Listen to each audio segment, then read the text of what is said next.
Food is at the core of our culture, is a way of sharing. Food basically is life. Food is everything from the soil to the water to the manpower. Food is also something very precious, very vulnerable. But if you don't produce it in an environmental sustainable way, it may actually not mean life as we would like it to be.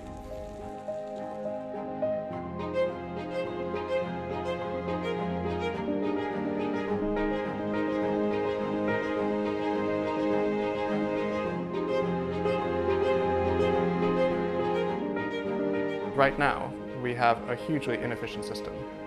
You have a massive amount of resources that are going into our entire food system and little that's coming out. If we don't address these challenges, we have the very real possibility of not even being able to feed our current population.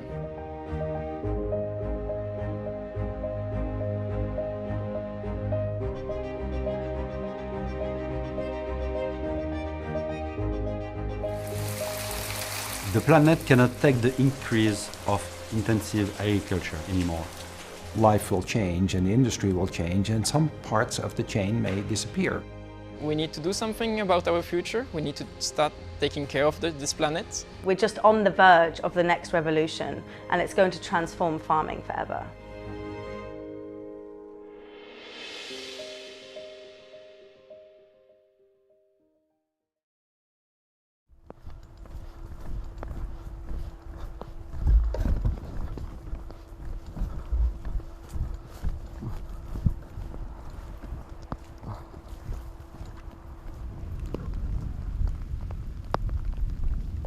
والعام الاول راه داز الجفاف ما كانش الربيع ما كانش الشتاء كنا تنشريو غير العلف ما قلال الماء في البيار والعلف كان قليل الربيع ما كانش هاد البطاطا هادي الماء قلال تنجيونا في البيار تنجيونا نسقيو ما كاينش الماء قلال عاد تنقعدو بزاف عاد تنوليو نديروها مارش.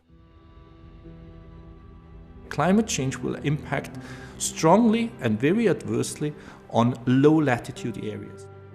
We may even have areas that completely leave agricultural production.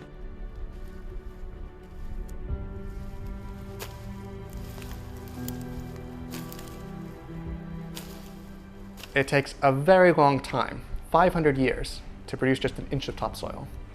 We've been losing this at an alarming rate. Important here is that we try to bring back carbon where we are losing carbons in our soils. That is a key issue. So bringing back the organic matter into the soil. Dans mon enfance, j'adorais cette odeur de sol à la première pluie. Et du coup, donc, le sol pour moi, c'est une source de vie.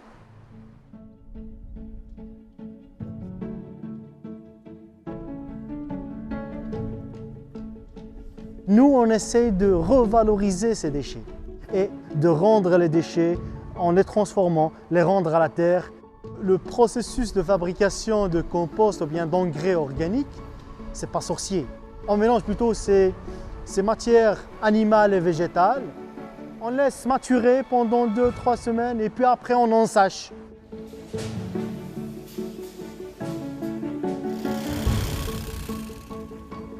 C'est quelque chose de primordial pour le Maroc d'entamer, de faire le premier pas dans la régénération de son sol. Parce que le sol marocain, il est très pauvre.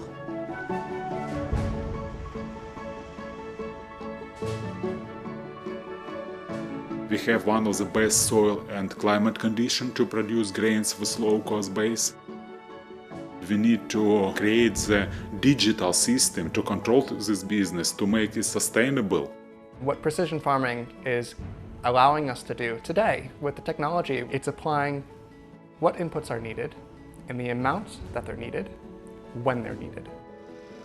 From each field, we know the information about the soil condition, about the climate condition, about the crop rotation for the last years. We know everything about this field. And that dynamic is something that can really improve the efficiency and enter in a new form of green revolution in terms of how it is that we're using resources.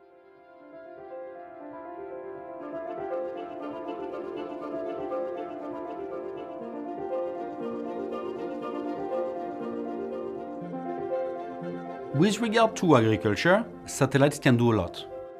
They can monitor moisture, they can monitor crop growth. Satellites can monitor the amount of nutrients, for example nitrogen, phosphorus. Those satellites produce on a daily basis data and made available for free to any individual or any business that want to use them. And this is a game changer. We're at a stage now when the agriculture industry is transforming from the stages before into the digitized farm, into the farm that's going to be using robotics, automation, big data. Adding precision to farming means you're going to be needing fewer natural resources, grow more with less. One of the huge opportunities now, if the soil is managed better, it itself can become a carbon stock. So if you have restorative farming practices, you can actually be able to address issues like climate change while still being able to produce food.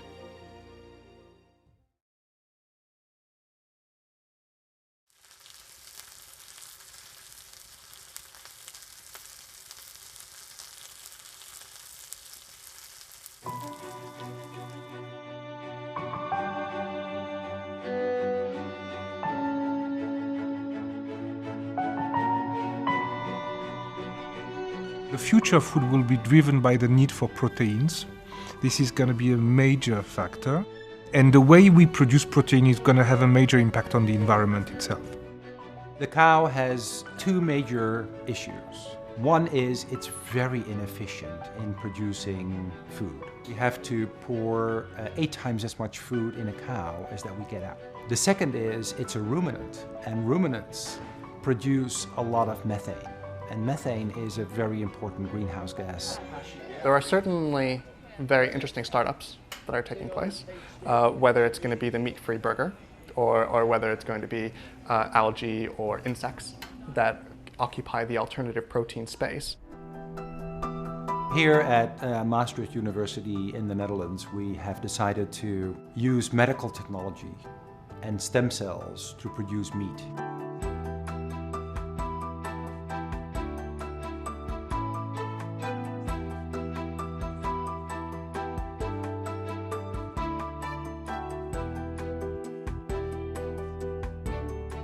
We all have stem cells in our muscle. Cows have stem cells in our muscle, pigs. You can take those stem cells out. You can let them proliferate. They are fed by a solution which has amino acids and sugars and everything the cell needs to grow. Then they start to expand until you have trillions and trillions of cells. And then you have to let them perform labor. Once you have those little tissues, you can combine them into a patty and make a hamburger. It's still a technology. But you know, in effect, a cow is also a technology.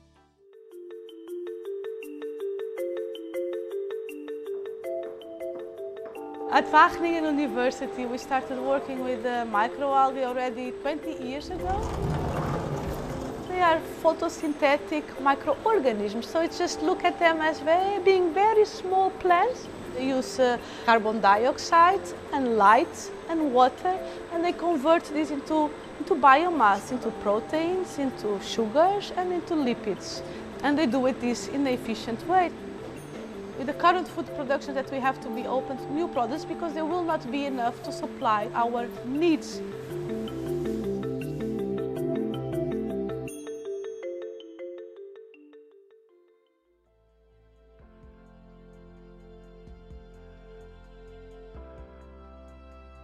I think it's very important for the people having this new tendency to eat maybe less meat, more quality but less quantity. They want to have a sustainable production which is not too far from them. Food producing companies are naturally listening to what the consumer wants. I think we have absolutely no choice. They need traceability, they need safety, they need quality, they need animal welfare, and they need sustainability. Whenever I go to the supermarket and I buy a product instead of another, I'm voting. I'm voting towards a future that I want to see.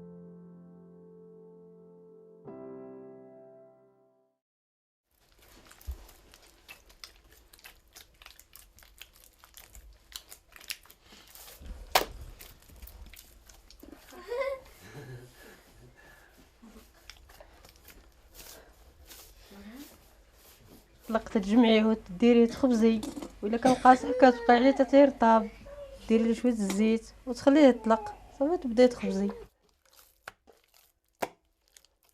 عمرك الفلاحة راه كتخدم أكثر من صحاب المدينة، صحاب في كل شيء. ايوا داكشي لا حنا ما كرهناش يشدوا البلايص، انما شد استراتيجي للفلاحة تيخدم صافي ضرب تمارة حالنا. There's a lot of inequity. There's an inequity of power, there's inequity of how value is shared. This is leading to a lot of farmers, a lot of workers living in poverty who are producing and growing a lot of the food and the ingredients that go into the food that we eat. And it's leading to fewer and fewer people wanting to farm, wanting to invest in their farms. This is a real problem for all of us.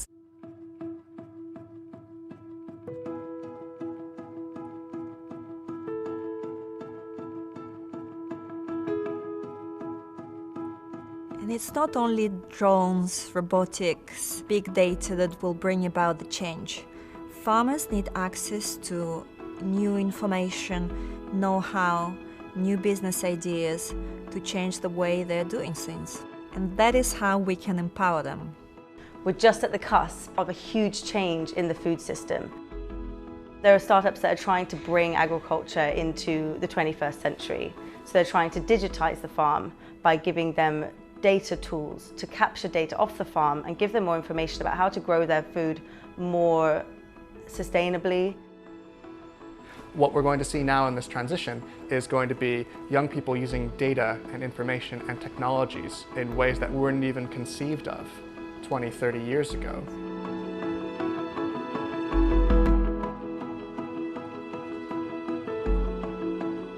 This way is a really high technological way of growing plants. Yeah, I agree. There are much more natural way of growing plants. Growing without soil was the easiest way to be able to build a farm on a rooftop. It's young people with new mind, with new ideas. They are open. They never lose time in some Soviet Union system of collective farms. For the future, I think I would like to come back to soil, working back on soil, having to bend my knees and my back to work closer to the ground, and yeah, having a farm maybe one day. I think people start to understand that we need to do something about our future. We need to start taking care of this planet. We only have one. There's a real trend that's seeing investors and consumers engaged, wanting to know more about where the food comes from, where ingredients come from, how supply chains are managed. But critically, we're starting to see governments being demanded to do much more. We're at a situation where we have a real opportunity to get things right. There's a real chance to influence the way in which investments are made, the way in which decisions are made. We can change the world, and we have the means, we have the opportunities, but we have to harness the opportunities. We don't have to fear innovation, we have to practice it. If banks and other institutions were to invest responsibly, we will feed 10 billion people and we'll feed them well.